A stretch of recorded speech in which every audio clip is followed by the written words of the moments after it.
દિવ્યાબેન, જય સચ્ચાનંદ. ઓકે, હવે આપણે હસમુખાનંદજી આપણે પદ સાંભળીએ. અમીબેન,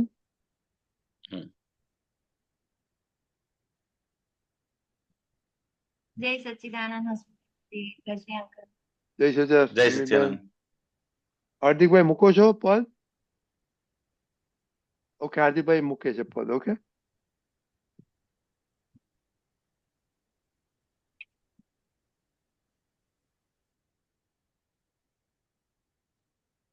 સ્ટાર્ટ.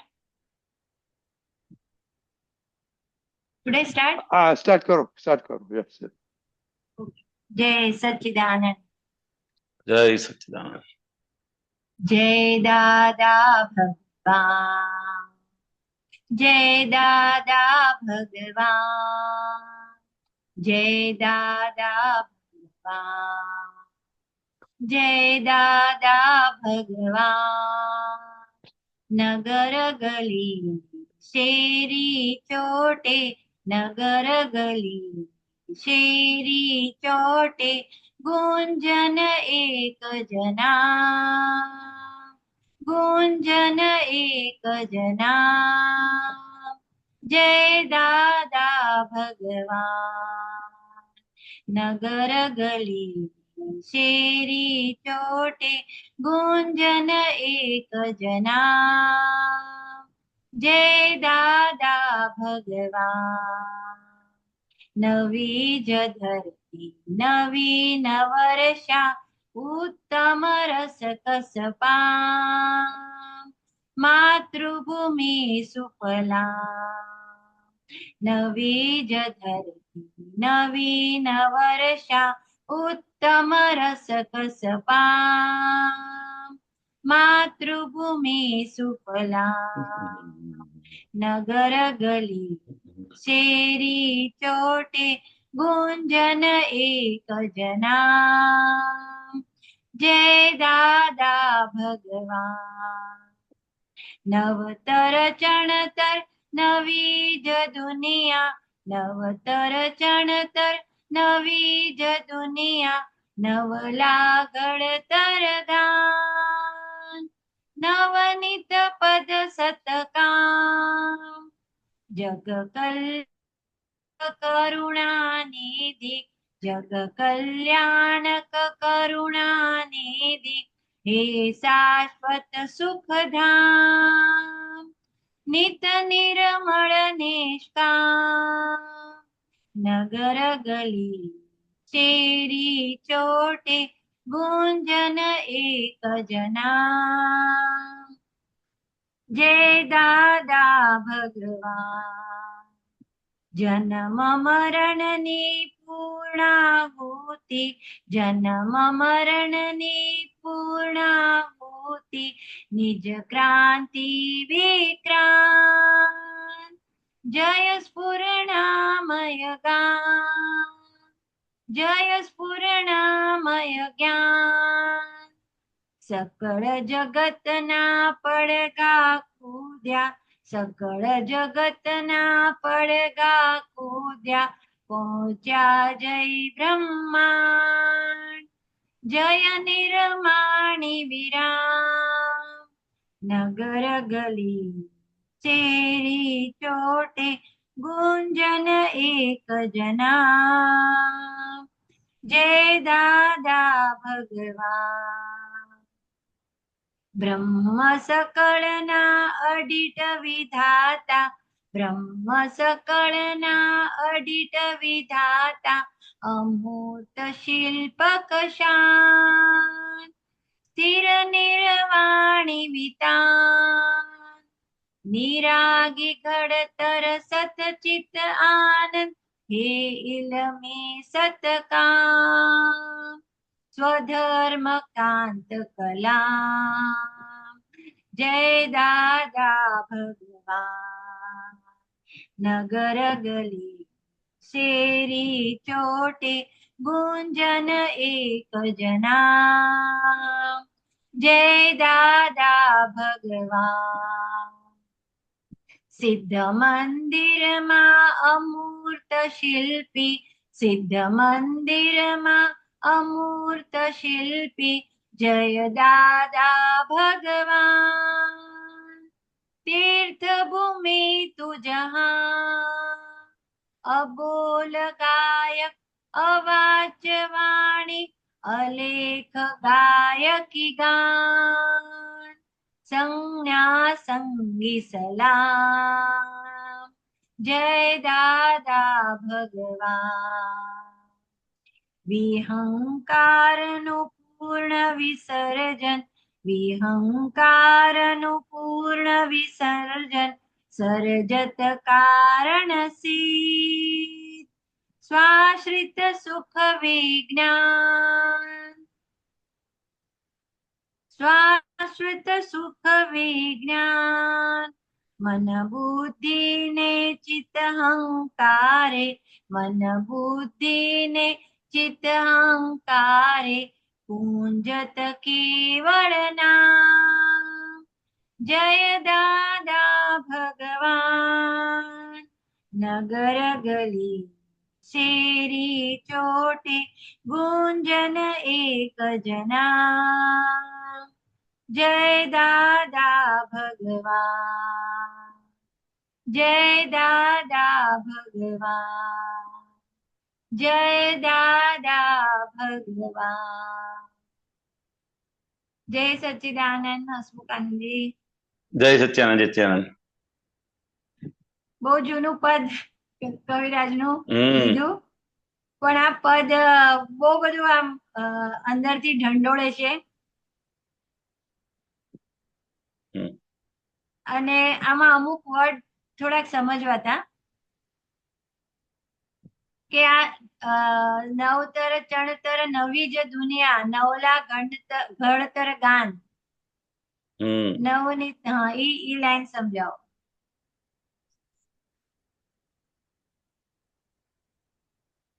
નવનીત પદ સત્કામ એવું છે.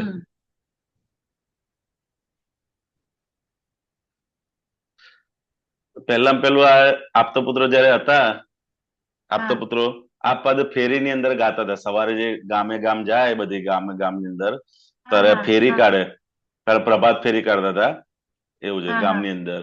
ત્યારે આ પદ ખૂબ જ ગાતા હતા બધા આપતા પુત્રો એવું છે કે નગર ગલી ને શેરી ચૌટે ગુંજન એક જ નામ જય દાદા ભગવાન. એ વખતે એવો સમય હતો કે દાદા ભગવાનને એટલા બધા લોકો ઓળખતા પણ નતા સમજે. એ સમયે કવિરાજ ત્યાં લખાઈ ગયેલું પદ એટલે કવિરાજની જે અંદર પદોની અંદર આખી બધી ભવિષ્યવાણી બી અંદર છુપાયેલી હોય છે એવું છે. એ સમય જયારે દાદા ભગવાન ઓળખતા નતા પણ એ વખતે એમને લખેલું કે નગર ગલીને શેરી ચૌટે આ એક જ નામ ગુંજશે દાદા ભગવાનનું. અત્યારે આપણે જોઈએ છે તો કે દરેક જગ્યાએ આ દાદા ભગવાનનું નામ દરેક જગ્યાએ પહોંચી ગયું છે સમજાય ને. તો કવિરાજની અંદર ઘણા બધા ની અંદર આગળ શું થવાનું છે એ બધું અંદર લખી નાખેલું કવિરાજના પદ સહેજા સહેજ લખાઈ ગયું છે.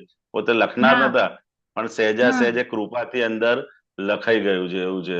અને આગળ નવતર ચણતર નવી જ દુનિયા નવલા ઘડતર ગાન એવું છે.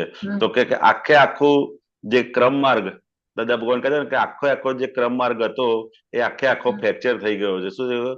ફ્રેક્ચર થઈ ગયો છે. અને અત્યારે અમારા આ દાદા ભગવાનના નિમિત્તે ઉત્કૃષ્ટ પ્રકારનો આગળ જતા ક્રમ માર્ગ પણ આ ઉત્કૃષ્ટ પ્રકારના ટોપ લેવલ પર જશે સમજાય ને. એટલે નવી જ દુનિયા અને નવતર ચણતર એટલે કે અત્યારે શું હતું કે બધા જે ધર્મની અંદર બધું અંદર શું થઈ ગયેલું પડી ભાંગેલાના સ્તંભો એ દાદા ભગવાન થકી આખા પાછા બેઠા થયા છે. નવતર ચણતર એટલે નવું ચણતર થયું.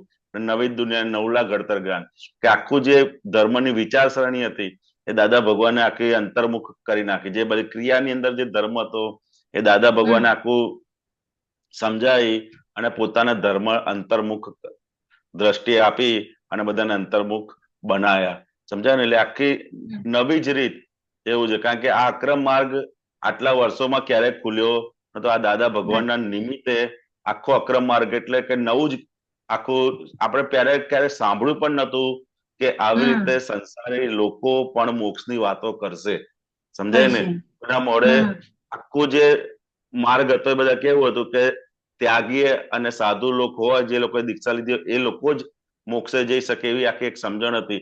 એ આખી સમજણને દાદા ભગવાન થકી કે ભાઈ કે અમે આ વ્યવહારમાં રહીને પણ આ મોક્ષ માર્ગ આખો તમારો ક્યાંય બગડશે નહીં એવી તમને જ્ઞાન આપ્યું આપણને. એટલે આખું જ નવતર ચણતર કર્યું એમને, પાયાથી શરૂઆત કરી અને આખું નવું જ બધાને આ જગત સમક્ષ આપ્યું. એમના નિમિત્તે ખુલ્લું થયું અક્રમ વિજ્ઞાન. દાદા ભગવાન કે અમે એના એ નથી, પણ અમારા નિમિત્તે તમારી પુણ્ય હતી કે જે લોકો રહી ગયેલા એના નિમિત્તે અક્રમ વિજ્ઞાન આખું ખુલ્લું થયું. નવી જ વસ્તુ એવું છે. કારણ કે દાદા ભગવાન કે એ જે પહેલાની જે દવાઓ હતી એ દવા અત્યારના સમયમાં કામ લાગે એવી છે નહીં. એટલે આખી જ નવી વસ્તુ આપણને આપી. કારણ કે અત્યારના જીવો એટલા બધા અંદરથી ભડકે બળેલા છે કે એમના પહેલું તરત શાંતિ થાય એવું જ્ઞાન, એમને એવી સમજણ જોઈશે તો એ લોકો આની અંદર સ્થિરતા પામશે. બાકી તમે ક્રિયા કરો, આ કરો કરો તો એવી શાંતિ મળતી નથી.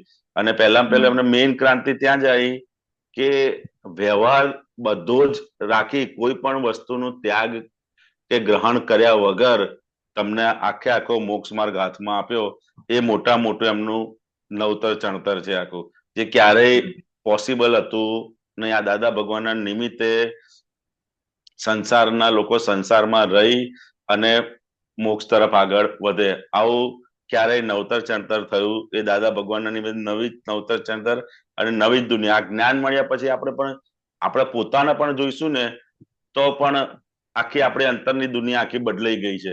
પહેલા જે લોકો માટે નાની નાની બાબતોની અંદર આપણે કેટલા ગુસ્સે થઈ જતા હતા, કેટલું એ કરતા હતા, એ બધી જ વસ્તુ અત્યારે આ જ્ઞાન મળ્યા પછી આપણે અંદરની દુનિયા પણ બદલાઈ ગઈ છે. અંદરની દુનિયા બદલાઈ એના પડઘા સ્વરૂપે બહાર પણ આપણી દુનિયા ધીરે ધીરે વ્યવહારમાં પણ આપણે જોઈએ ને તો જ્ઞાન નતું મળ્યું ત્યારથી માંડીને જ્ઞાન મળ્યા પછી વ્યવહારની અંદર પણ એટલી પ્રગતિ થઈ છે. એ દરેક મહાત્માનો આખો અનુભવ છે પોતાનો કે ભાઈ આ જ્ઞાન નતું મળ્યું અને જ્ઞાન મળ્યા પછી વ્યવહાર પણ આપણો એટલો ઉચકાયો છે અને અંદરથી પણ એટલા ઉચકાઈ ગયો છે. એ શું છે તો કે આખી પોતાની જ અંદરની નવી દુનિયા આખું ખુલ્લી થઈ છે. આ જ્ઞાનનો પ્રતાપ છે આટલો બધો.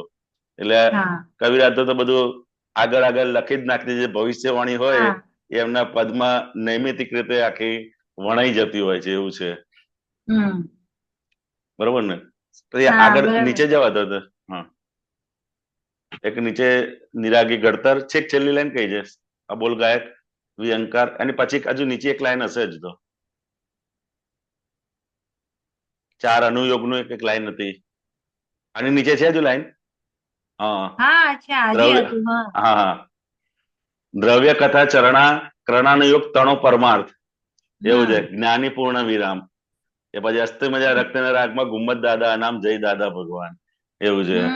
એટલે કે દ્રવ્ય કથા ચરણા અને કરણાનો યોગ તણો પરમાર્થ એવું છે. 4 અનુયોગ આની અંદર વર્ણવેલા છે. 4 અનુયોગ એટલે શું કે જેના થકી આપણે સમજી શકીએ.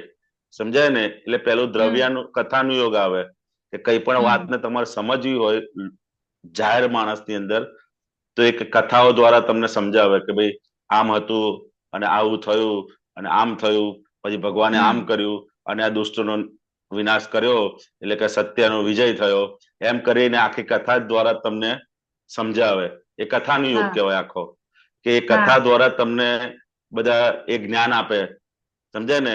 એટલે એ કથાનું યોગમાં પડેલા હોય કે નિરંતર તમને બધી કથાઓ કે અને આમ થયું ને અને આમ માર્યું ને પછી સત્યનો વિજય થયો અને ચોરીનું આ ફળ આવ્યું અને આ કરેલું આનું આ ફળ આવ્યું. એટલે કથાઓ દ્વારા તમને બોધ આપે. આ કે કથાનું યોગ કહેવાય એવું છે.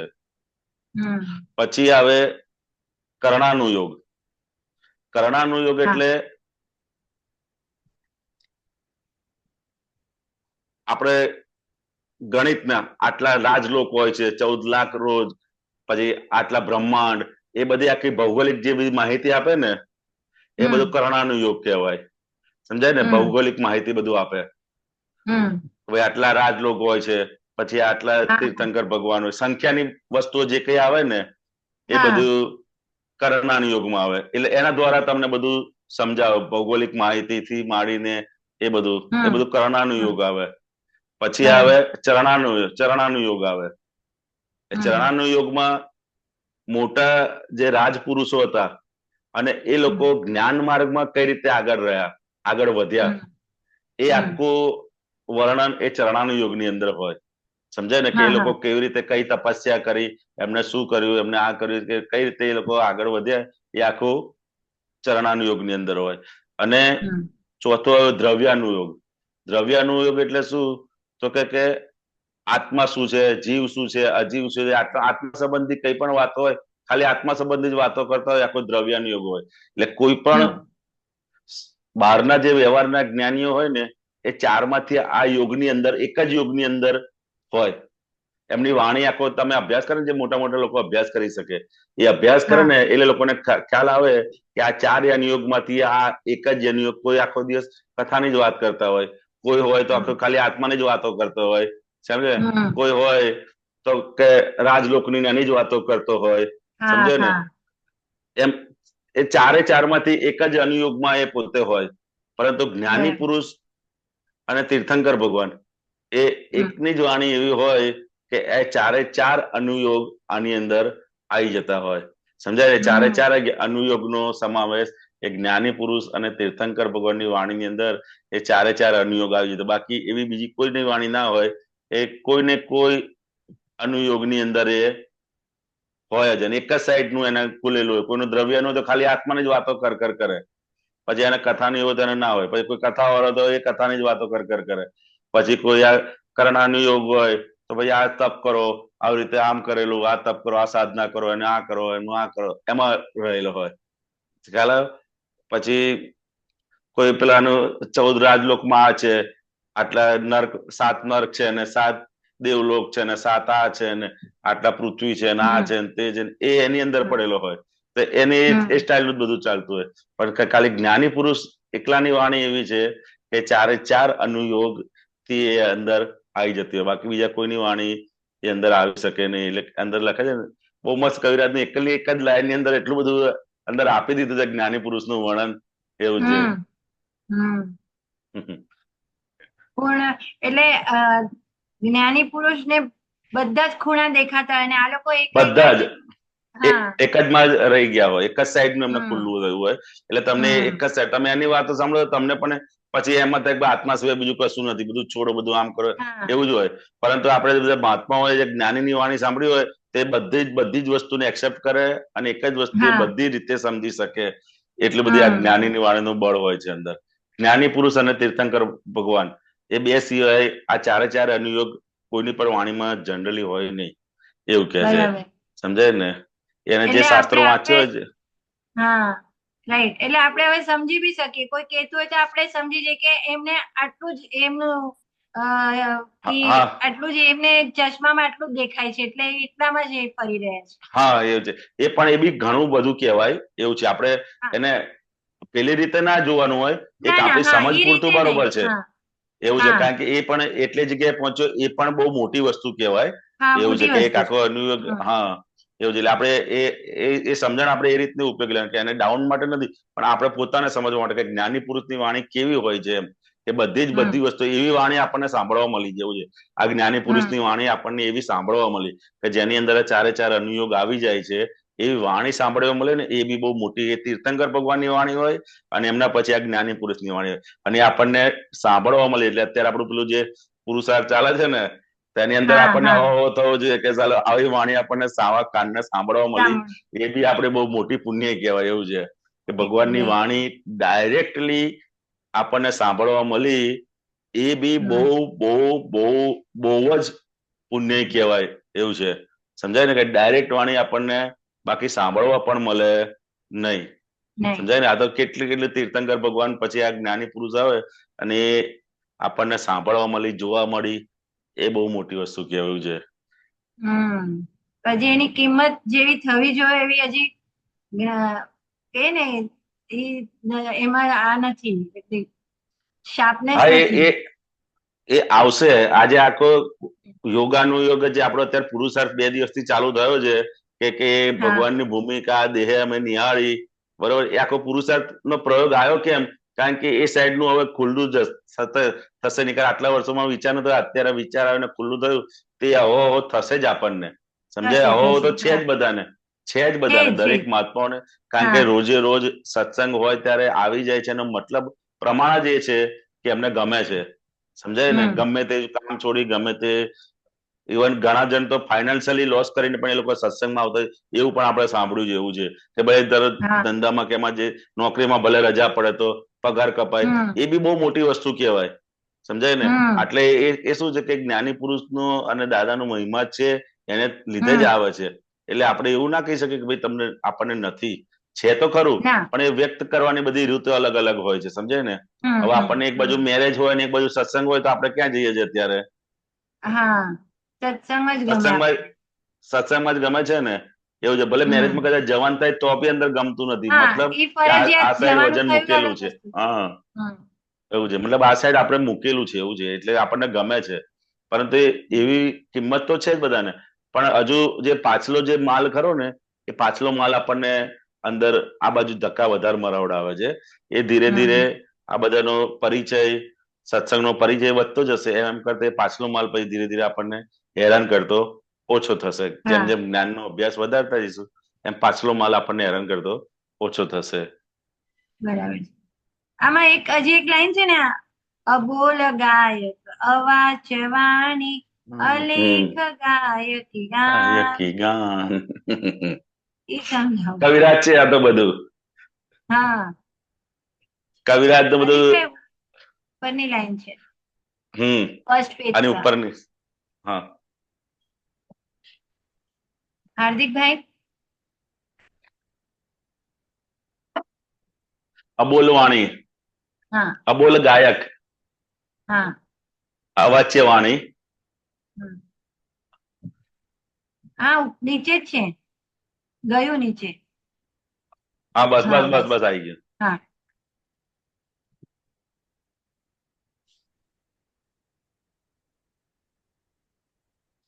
અબોલ ગાયક અવાચ્ય વાણી અલેખ ગાયકી ગાન, સંજ્ઞા સંગમી સલામ.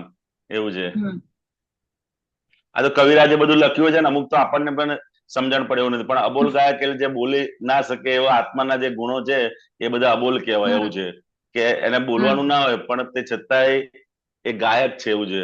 અવાચ્ય વાણી, હમ જે આપણે સાંભળવામાં ના આવે એવી વાણી.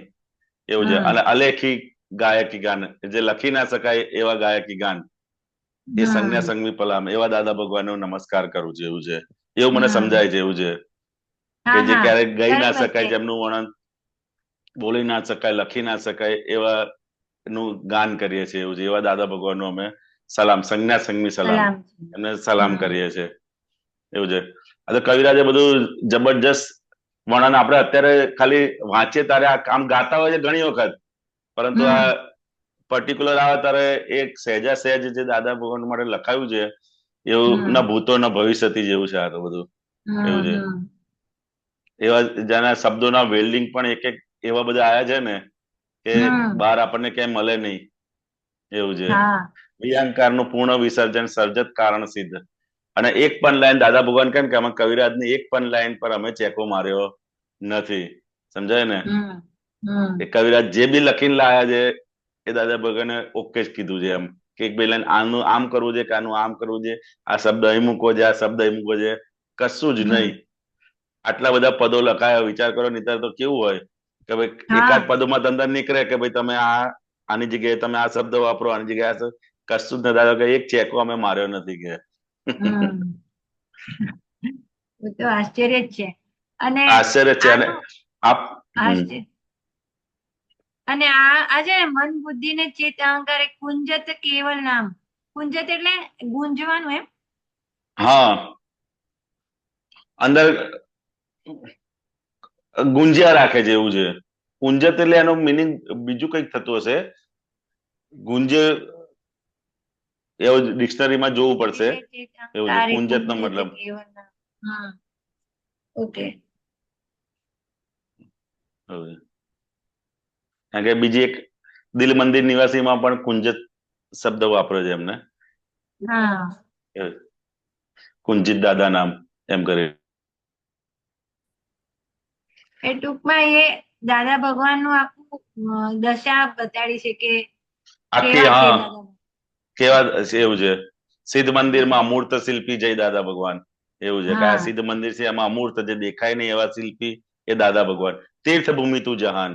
એવું છે. હા એ તીર્થભૂમિ છે. દાદા ભગવાન જ્યાં જ્યાં બેઠા હોય, જે જગ્યા હોય, એ બધા તીર્થ છે. તીર્થ એટલે શું? તો કે જેનાથી આપણું કલ્યાણ છે, એ જગ્યા એ તીર્થ કહેવાય. સમજાય ને? હમ જેનાથી આપણું હમ આધ્યાત્મિક કલ્યાણ છે, એ આ તીર્થ હમ કહેવાય. એ તીર્થભૂમિ હમ એટલે કે એવા દાદા ભગવાન કે જેનાથી આપણું જ્યાં જ્યાં પણ વિચર્યા હોય, જે પણ બોલ્યા હોય, એ બધા જ આપણી હમ માટે તો તીર્થ કહેવાય. આ બહારના તો રિલેટિવ પ્રતિક રૂપે મૂક્યા હોય, પરંતુ હા તો કે જેના થકી આપણનું કલ્યાણ છે, એ હમ તીર્થ કહેવાય. દરેકે દરેક વસ્તુ. સમજાય ને? હમ એટલે દાદા ભગવાન એ તીર્થ છે આપણી માટે. એ જ્યાં જ્યાં તે વિચર્યા છે, દરેકે દરેક જગ્યાએ. કારણ કે એ બધી જ ક્રિયાઓ, એમની હમ એક એક ક્રિયા એ આપણી માટે શું છે? દિવ્ય હતી. દાદા ભગવાનની એક એક હમ ક્રિયા દિવ્ય હતી. હમ કારણ કે એ પોતે આ દેહમાં નતા. સમજાય ને? એટલે એમની એક એક ક્રિયા શું થયું? તો કે આખી આખી બધી જ ક્રિયાઓ દિવ્યથી દિવ્ય છે. કારણ કે આવું હમ જીવતું ક્યારે જોવા મળે નહીં. નહીં વાણી આપણને સાંભળવા મળે કે આ તીર્થંકર ભગવાન પોતાના દેહમાં ના હોય, આ ના હોય, તે ના હોય. સાંભળવા પણ જોવા મળે એટલે હમ બહુ મોટી વસ્તુ કહેવાય. સમજાય ને? આજે બહુ તમે મોટી કોઈ પણ વસ્તુ બહાર રિલેટિવમાં બી તમે કોઈ પણ વસ્તુ હોય, એની વખાણ તમે સાંભળ કરો, અને જયારે જુઓ, હમ એ બેમાં બહુ ફરક હોય છે. એવું છે. જેવું તમે જુઓ ને, એવું તમને અંદર આવી જાય. સમજે ને? આવી જાય સાંભળ્યા કરતા જોવાથી તરત ને તરત એવા જ્ઞાની પુરુષના આપણે જીવતા જાગતા જોવા મળ્યા છે, અનુભવો મળ્યા છે, એમની વાણી સાંભળવા મળી છે. એટલે એ બહુ મોટી હમ વસ્તુ કહેવાય. એવું છે. આ ઉપર હજી એક સમજે લાઈન ને? છે, બ્રહ્મ સકળના અડિત વિધાતા, અમૂર્ત શિલ્પક હમ શાંત, સ્થિર શાન. નિર્વાણી વિતાન. હમ નિર્વાણી એટલે સ્થિર નિર્વાણી વિતાન. આ વિતાનનો મતલબ પણ મને એટલો બધો ખ્યાલ નથી. એવું છે. હા નિર્વાણી એટલે આ જે નિર્વાણ પામતા હશે, એના સંદર્ભમાં હોવું જોઈએ. પણ એક્ઝેક્ટ હજુ હોવું મને જોઈએ અર્થ ખબર, નિર્વાણી વિતાંત નો અર્થ ખ્યાલ નથી આવતો. એવું છે. હા પણ બ્રહ્મસકલના અડીઠ વિધાતા, દેખાય નહીં એવા વિધાતા છે આખા બ્રહ્માંડના. એવું છે. હમ. અમૂર્ત શિલ્પક જ્ઞાન. એવું છે કે પોતે કેવા અમૂર્ત. શબ્દ વાપર્યા છે કવિરાજે. અમૂર્ત શિલ્પક એમ. હા એવું છે. અમૂર્ત વસ્તુનું એમને શિલ્પી હા છે, એના શાન છે. એવું છે. હા બોલો હવે એવું છે. બ્રહ્મ કવિરાજ સકલના અડીઠ વિધાતા, સમજવા જે દેખાય નહીં એવા વિધાતા છે. એવું છે. બ્રહ્મ સકલ આખા બ્રહ્માંડના એવા વિધાતા પુરુષ છે કે જે દેખાતા હા નથી, એવા દાદા ભગવાન. એવું છે. અને અમૂર્ત શિલ્પક. એવું છે હા કે જે જબરજસ્ત બધું. આજે સારું તમે કાઢ્યું, તો મારે પોતાને પણ સ્વાધ્યાય થયો. આ ગાઈએ છે ઘણી હા વખત. હા ગાવાનું ઘણી વખત થતું હોય, પણ એનો જે હા સ્વાધ્યાય તો હોય, એ સ્વાધ્યાય નથી થતો. પણ આજે નથી તમારા નિમિત્તે આખું આવી ગયું છે. કારણ કે દરેક હમ આપણે રેગ્યુલર પ્રસંગોમાં બધા ગાતા જ હોય છે રેગ્યુલરલી, પણ આટલું ડીપમાં સમજ્યા ના હોય. હા કેમ કે એવું છે. અમુક અમુક પદ રાગ થી બી ગમતા હોય ને તો પણ ગાઈ હા, લેવા. રાગથી બી ગમતા. હા, એટલે આપણને હા સારું લાગતું હોય. એની ટ્યુન હા સારી હોય ને, એટલે આપણને ગાવાની મજા આવતી હા હોય. અને અથવા એક હા બે લાઈન જ ગાતા હોય આપણે. સાચું છે કે હા બે લાઈન કે ત્રણ લાઈન જે આપણને ગમતી હોય, એ જ ગા કરતા હોઈએ. હા એટલે બસ બીજું હા બધું છૂટી જતું. પણ એ આખે આખી આખે આખું પદ છે, એ આખું હમ કવિરાજનું આપણે જોઈએ તો કેટલું બધું અંદર લખેલું છે. એવું છે. હમ એક જ હવે આ પદની ઉપર અંદર. પણ એક લાઈન એના ઉપરની પણ લાઈન બહુ સરસ છે, સકળ જગતના પડઘા જગતના કૂદ્યા. પડઘા પહોંચ્યા જાય બ્રહ્માંડ. હા એવું છે. બધા આખા આ પડઘા જગતને કૂદી લીધા. કુદીને હમ આખા બ્રહ્માંડમાં જઈ અને આખો જય નિર્માણ વિરામ. એવું છે કે નવું જ નિર્માણ થઈ રહ્યું છે એમ. હમ નિર્માણ થઈ રહ્યું છે ને પાછું વિરામ પણ થઈ, બંને શબ્દ વિરામ વાપર્યા. પામશે. હા. હા એટલે નિર્માણી વિરામ. એવું છે. હા બહુ એટલે આ સરસ. તો બરોબર. બહુ સરસ પદ છે. હા, સરસ સમજ. બસ. ઓકે, ચાલો. જય જય સચ્ચિદાનંદ. સચિદાનંદ. જય સચિદાનંદ. જય સચ્ચિદાનંદ. જય સચિદાનંદ. હાર્દિક જય સચ્ચિદાનંદ. હાર્દિકભાઈ નીકળી ગયા છે. હા, અમીબેન હશે, પેલા બીજા હશે.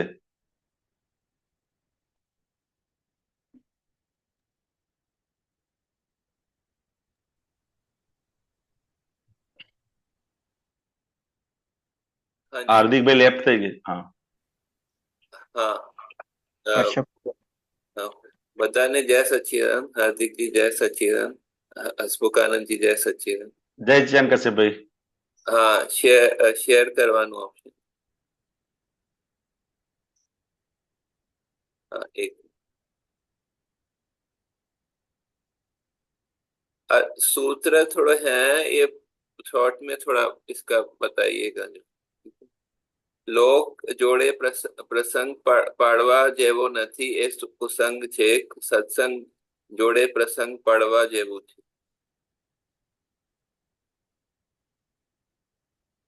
थोड़ा शॉर्ट में इसका मीनिंग.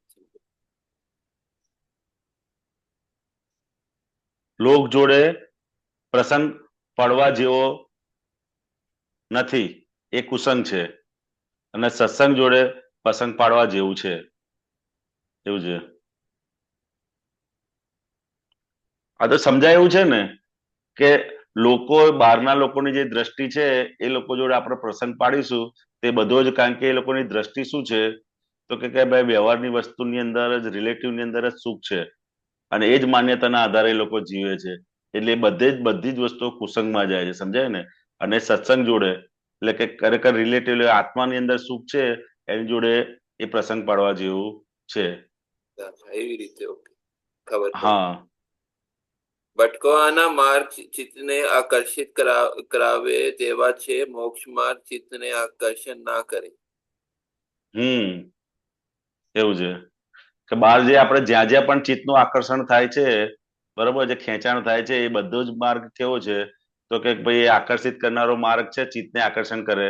કારણ કે એ ભટકાવનારો, રિલેટિવ ની અંદર બધું ભટકાવનારો માર્ગ છે. મોક્ષ માર્ગ કેવું છે કે પોતે શુદ્ધ ચિત્ત છે, સમજાય ને. એટલે નિરંતર અંદરથી આનંદ વર્ત્યા જ કરે છે, સમજાય ને. આકર્ષણ ના કરાવડાવે, એ પોતાના સ્વરૂપની અંદર આનંદ રમણતા કરાવડાવે સ્વરૂપની અંદર, સમજાય ને. અને પેલું શું કરે, રમણતા થાય છે, રમણતા થાય છે. આકર્ષણ અને રમણતામાં ફેર છે શું? કશું ફેર છે? રમણતા એટલે અંદર રહેવું અને આકર્ષણ એટલે એ તરફ ખેંચાવું આપણે. અચ્છા. સમજાય ને. એ વસ્તુને જ્યાં જ્યાં પણ ચિત્તનો સ્વભાવ છે કે જ્યાં જ્યાં સુખ એને દેખાય એ બધી જગ્યાએ અંદર ખેંચાય, સમજાય ને. એટલે એને, અને આપણી માન્યતા જે હોય એ પ્રમાણે માન્યતાના આધારે ત્યાં આગળ બધું ખેંચાઈ જાય ચિત્ત આખું. આપણને એની અંદર જ એ કરાવડાવે અંદર.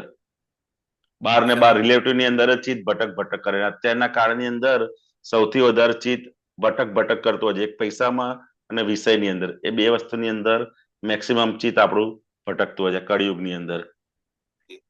શાંતિ મનનો સ્વભાવ છે અને આનંદ આત્માનો પોતાનો આત્માનો સ્વભાવ. આ થોડું સમજાય છે પણ આ શાંતિ એટલે શું છે કે મનનો સ્વભાવ છે. તમને કોઈ ગરમી લાગતી હોય અને તમે ઝાડ નીચે બેહો એટલે તમને શાંતિ થાય, ઠંડક થાય એટલે શાંતિ થાય, સમજાય ને. અને જેવું પેલું ઝાડ વટી જાય એટલે ઠંડક જતી રહે એટલે પાછી અશાંતિ ઉભી થઈ જાય. એટલે શાંતિની સામે અશાંતિ એ મનનો સ્વભાવ દ્વંદ્વ વાળો છે, સમજાય. અને આનંદ એ આત્માનો સ્વભાવ છે કે આનંદ એ ક્યારેય જાય નહીં, અંદર કોઈ દ્વંદ્વ હોય ને, ખાલી આનંદ એ આત્માનો સ્વભાવ છે. અને શાંતિ એ મનનો, સુખ દુઃખ એ બધું મનનું. જે બી દ્વંદ્વ વાળી વસ્તુ છે એ બધું આખું રિલેટિવનું છે. અને આનંદ એ કેવો છે, એને દ્વંદ્વાતીત છે, એને કોઈ દ્વંદ નથી. એટલે આનંદ એ આત્માનો સ્વભાવ છે, સમજાય ને. ખબર પડી. પછી છે રૂપિયા કમાતા જે આનંદ થાય છે તેવો જ આનંદ ખર્ચ કરતી વખતે થવો જોઈએ. ત્યારે એક બોલે કે આટલા બધા ખર્ચાઈ ગયા. હા, માટે વધારે થોડું ફોડ પાડજો. હા, કે સામાન્ય રીતે આપણે ધંધો કરતા હોય ને તો ધંધાની અંદર નફો થાય, બરોબર છે. એટલે નફો થાય એટલે અંદર આનંદ રહ્યા કરે, સુખ અંદર આયા જ રાખે, સમજાય ને. અને વખતે ક્યાંય ખર્ચ કરવાનો આવે તો ખર્ચ કરતી વખતે આપણને શું થાય, દુઃખ થાય. એટલે દાદા શું કહે છે કે રૂપિયા કમાતા જે આનંદ આવે તેવો જ આનંદ આપણને ખર્ચ કરતી વખત થવો જોઈએ. ત્યારે એ બોલે કે અરે જે ખર્ચ થાય ને તે વખતે આપણે અંદર બોલતા હોઈએ છીએ કે ભાઈ આટલા બધા ખર્ચાઈ ગયા, આમાં આટલા ખર્ચાઈ ગયા, આમાં આટલા ખર્ચે. વાસ્તવમાં શું છે કે આવન અને જાવન એ બે પાપ પુણ્યના આધારે છે, સમજાય ને. એટલે આપણે સમજવું કે ભાઈ આ અત્યારે આયા છે, હવે ખર્ચ કરતી વખતે જશે, પણ દુઃખ દુઃખ ના થાય તે બહુ મોટી વસ્તુ છે. એટલે ખર્ચ કરતી વખતે પણ આપણને આનંદ થવો જોઈએ. કોઈ પણ જગ્યાએ વાપરવાનો થાય. ઉપયોગ કરી શકે, શું કહો છો? નોન મહાત્મા પણ ઉપયોગ કરી શકીએ આ નોન માપે કરી શકે ને. આ સમજણ એ જો એપ્લાય કરે તો એને બહુ મોટું. કારણ કે સામાન્ય રીતે કેવું થાય કે આપણે રૂપિયા કમાતી વખતે આપણને આનંદ થાય. હવે ડોક્ટરને આપવાનું થાય તો તરત અંદર દુઃખ થાય કે સાલું આખો મહિનો મેં મહેનત કરી અને મારે આને આપવાના થયા. સમજાય ને? તે વખત પણ એ વખત પણ આપણે આનંદ થવો જોઈએ કે ભાઈ ચલો, જાય છે તારે પણ આનંદ અને આવે છે તારે પણ આનંદ. એ બે વખત એ સમજણ અંદર જો ગોઠવાઈ જાય તો પછી એ થાય. પણ અત્યારના લોકો કળિયુગના જીવો છે ને, એટલે કઈક જાય ને ત્યારે શું થાય, એને અંદર દુઃખ રહ્યા કરે કે ભાઈ આ આટલા બધા વપરાઈ ગયા, આમાં આટલા બધા માળ કમાઈ લો, આમાં વપરાઈ ગયા. સમજાય ને? એ અંદર રહ્યા જ કરતું હોય છે એને. એટલે આપણે શું રાખવું ભાઈ, આ આવે ત્યારે આનંદ, ખર્ચ કરતી વખતે પણ આનંદ થવો જોઈએ એવી સમજણ આપણે અંદર રાખવી. અને આ તો બોલે છે કે આટલા બધા ખર્ચી ગયા, પણ એવું સામાન્ય રીતે એવો શબ્દ વપરાય નહીં આપણે કે આટલા બધા ખર્ચી ગયા. આવે ત્યારે આનંદ ને જાય ત્યારે આનંદ, એ રીતનું. ખબર પડી. પૈસાથી જે કઈ ઓબ્લાઇજ કરે એવું નથી. એ તો આપનારની શક્તિ પર આધાર રાખે છે. ખાલી મનમાં ભાવ રાખવાના કે કેમ કરીને ઓબ્લાઇજ કરવું, આટલો જ રહ્યા કરે તેટલું જોવાનું. એટલું જ જોવાનું છે. હા, ભાવ ઇમ્પોર્ટન્ટ છે, મહત્વનું છે. કરે ના કરાય આ થોડું આ સંજોગ પર આધારિત છે, પાપ પુણ્ય પર આધારિત. હા, એટલે કહે છે ને કે પૈસાથી જે કઈ ઓબ્લાઇજ કરાય છે એવું નથી. પૈસાથી જ કઈ ઓબ્લાઇજ કરાય છે એવું નથી. આ તો આપનારની શક્તિ પર આધાર રાખે છે. ખાલી મનમાં ભાવ રાખવો કે કેમ કરીને ઓબ્લાઇજ કરું, એટલું રહ્યા કરે તોય ઘણું. આપણે ઘણી વખત છે ને બહાર અમુક જગ્યાએ જઈએ ને ધાર્મિક સ્થળોની અંદર, કે અમે વચ્ચે પેલું જાત્રામાં જવાનું થયું આપણે